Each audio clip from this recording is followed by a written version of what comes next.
그러한 가공적 상상으로 한 인간의 생명을 없애려 하고 있지 않습니까?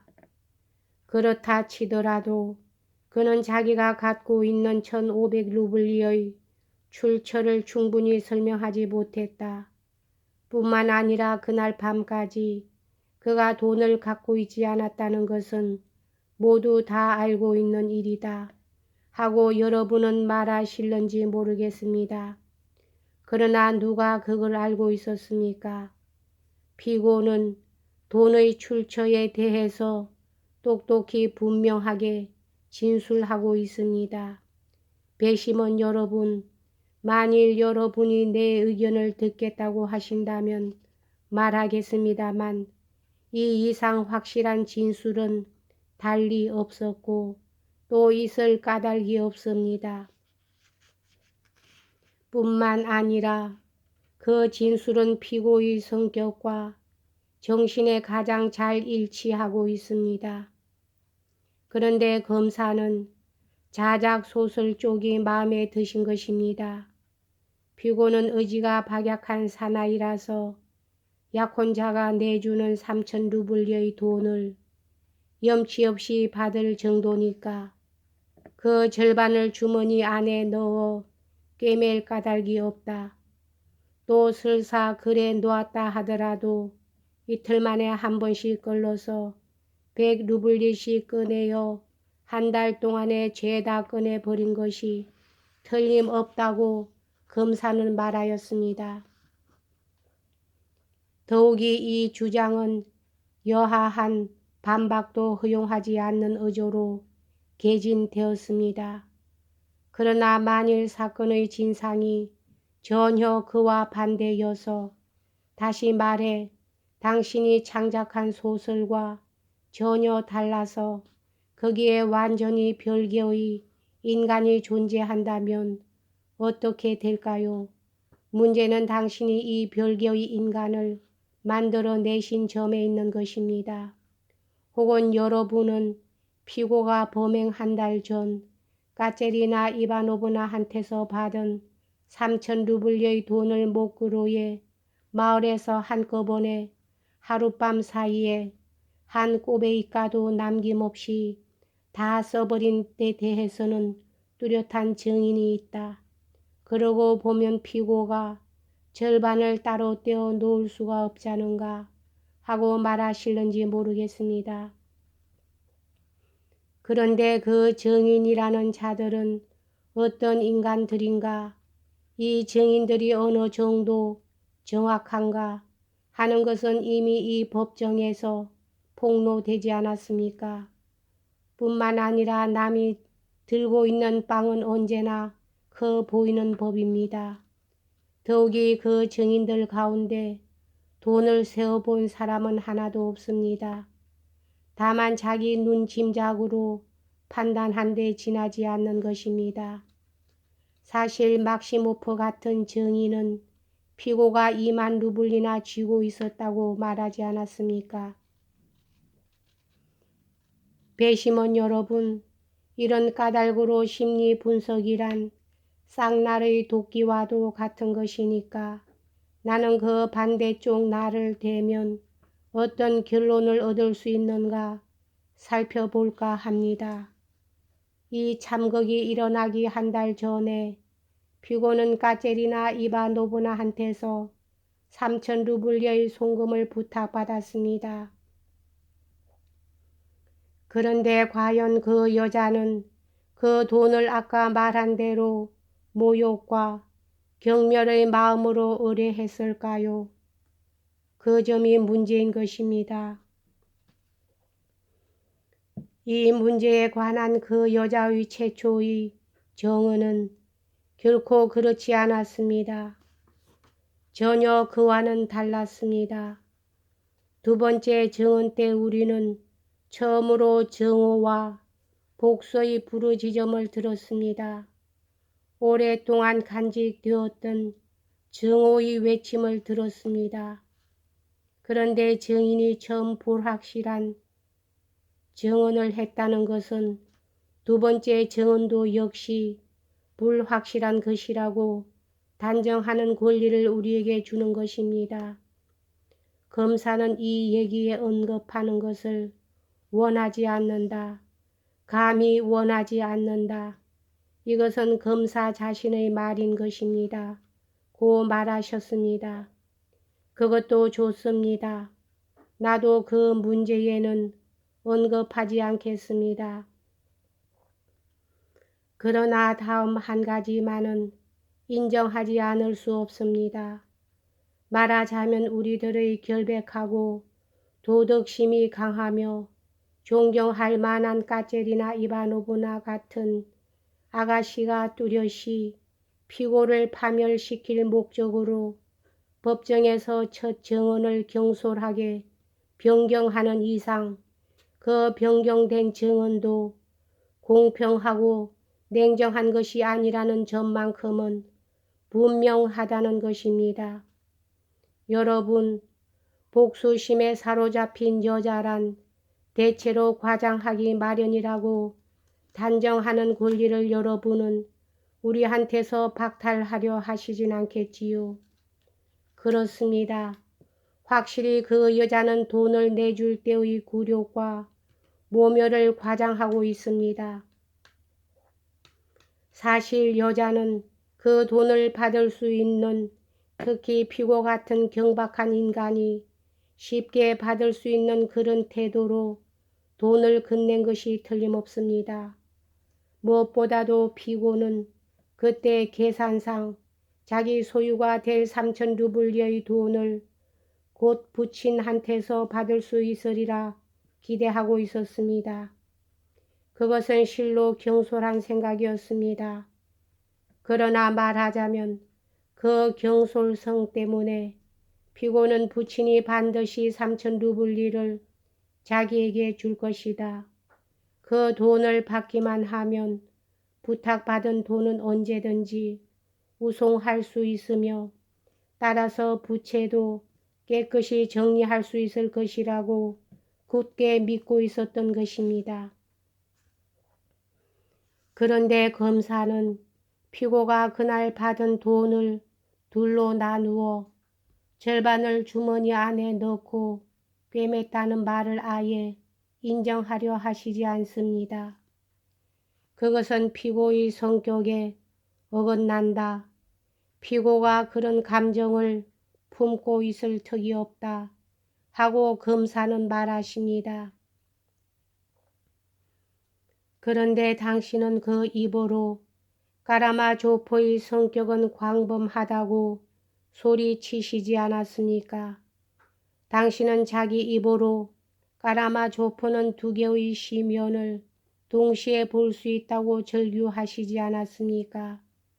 정말 까라마조포는 두 개의 면과 두 개의 시면을 갖춘 천성을 갖고 있습니다. 방탕에 대해서 누를 수 없는 욕구를 느끼고 있는 경우라도 만일 다른 면에서 무엇인가의 자극을 받으면 곧 걸음을 멈출 수 있는 사나이입니다. 다른 면이란 곧 사랑입니다. 그때 화약처럼 타오른 사랑입니다. 그런데 이 사랑을 위해서는 돈이 필요합니다. 애인과의 유흥에 필요한 것보다 훨씬 더 필요한 것입니다. 만일 그 여자가 나는 당신 거예요. 당신 아버지 따위는 싫어요. 하고 말한다면 그는 여자와 함께 달아나지 않으면 안 됩니다. 그러려면 여러 가지 비용이 듭니다. 이것이 유흥보다 훨씬 중대한 문제였던 것입니다. 까라마조포가 이것을 모를 까닭이 없지 않습니까? 아니, 그는 말하자면 이것 때문에 고민한 것입니다. 그는 무척 걱정했습니다. 그가 돈을 둘로 나누어서 만일의 경우를 위해 절반을 감추어 두었다는 것이 어째서 우습다는 것입니까? 그런데 시간은 점점 흘러가는데도 표도로는 피고에게 3천 루블리를 주지 않을 뿐더러 반대로 그의 애인을 유혹하기 위해서 그 돈을 준비해 두고 있다는 소문이 퍼졌습니다. 만일 아버지가 주지 않으면 나는 까체리나에 대해서 도둑놈이 되고 만다 하고 그는 생각했습니다. 그래서 늘 부적 주머니에 넣고 다니는 1,500루블리를 까체리나 앞에 내놓고 나는 비열한 사나이지만 도둑놈은 아니다 하고 선언하고 싶은 생각이 떠올랐던 것입니다.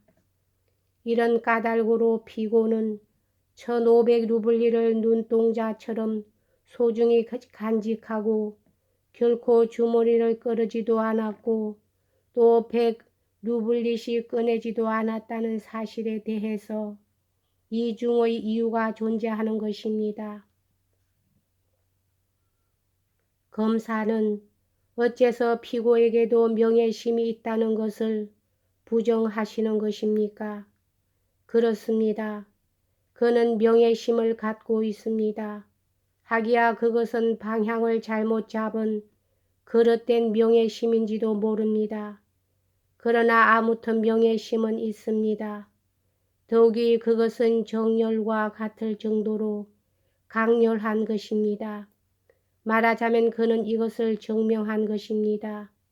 그러나 사태가 착잡해져서 질투의 고통이 극도에 달하자 평소의 의심, 다시 말해서 전부터 품고 있던 두 가지 의문이 점점 더 통절하게 열에 들던 피고의 머리를 괴롭혔습니다.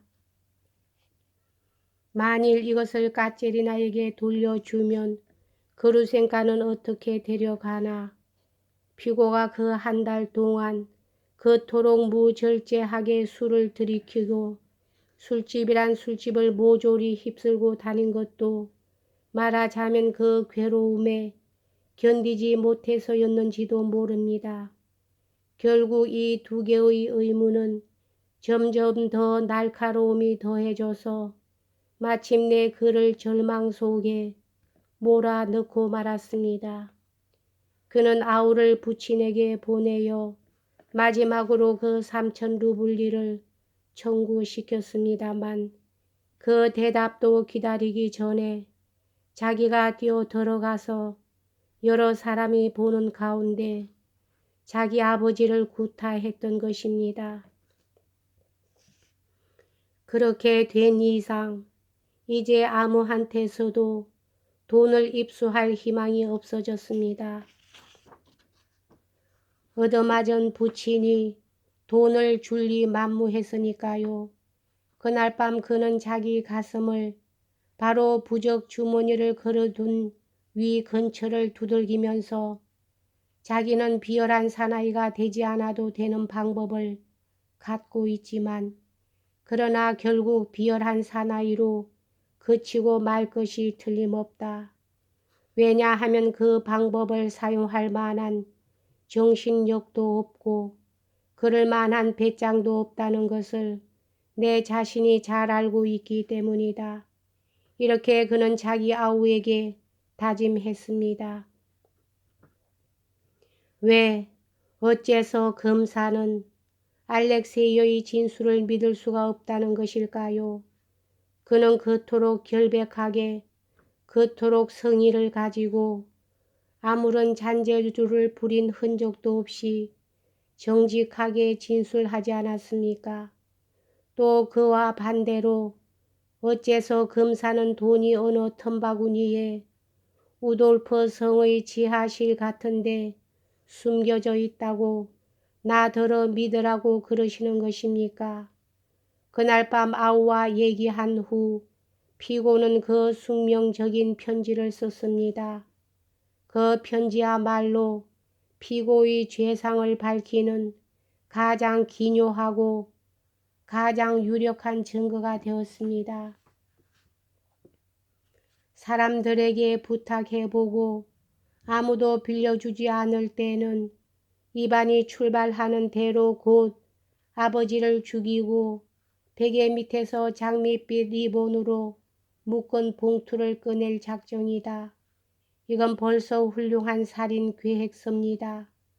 물론 범인은 그가 아니고 누구겠습니까? 사실 쉬어있는 대로 수행되었다. 고 검사는 절규했습니다. 그러나 우선 첫째로 편지는 만취 상태에서 쓴 것입니다. 대단한 흥분 상태에서 쓴 것입니다. 둘째로 봉투에 관해서도 역시 스메르 자코프에게 듣고 쓴 것이며 그 자신 봉투를 본 적은 없었습니다. 셋째로 이 편지는 피고가 쓴 것이 틀림없으나 과연 쉬어있는 대로 실행되었을까요? 그것을 무엇으로 증명할 수 있겠습니까? 피고는 실제로 베개 밑에서 봉투를 끄집어냈을까요? 과연 돈을 발견했을까요? 아니, 그보다는 과연 돈이 존재하고 있었을까요? 피고는 과연 돈을 강탈하려 달려갔을까요? 잘 기억해 주시기 바랍니다. 그는 돈을 강탈하기 위해서가 아니라 오직 자기를 미치게 만든 여자의 행방을 확인하려고 달려간 것입니다. 그러고 보면 계획대로, 다시 말해서 편지에 씌어있는 그런 뜻으로 달려간 것은 아니었습니다. 미리 생각해 두었던 강도질을 하기 위해서가 아니라 벼랑간 질투심에 사로잡혀서 저도 모르게 달려간 것입니다. 그렇더라도 역시 달려가서 부친을 죽이고 돈을 강탈한 것이 틀림없다. 고 여러분은 말하실 것입니다. 그런데 결국 그가 살인을 했을까요? 어떻습니까? 강탈의 죄는 내가 분연히 거부하는 바입니다. 강탈당한 것이 명시되지 않는 이상 사람에게 강탈의 죄를 덮어 씌울 수는 없는 그 일입니다. 그것은 원칙입니다. 한편 그는 살인을 했을까요? 강탈하지 않고 살인만 했을까요? 그것은 과연 증명되고 있을까요? 그것도 역시 창작이 아닐까요? 여기까지 하겠습니다.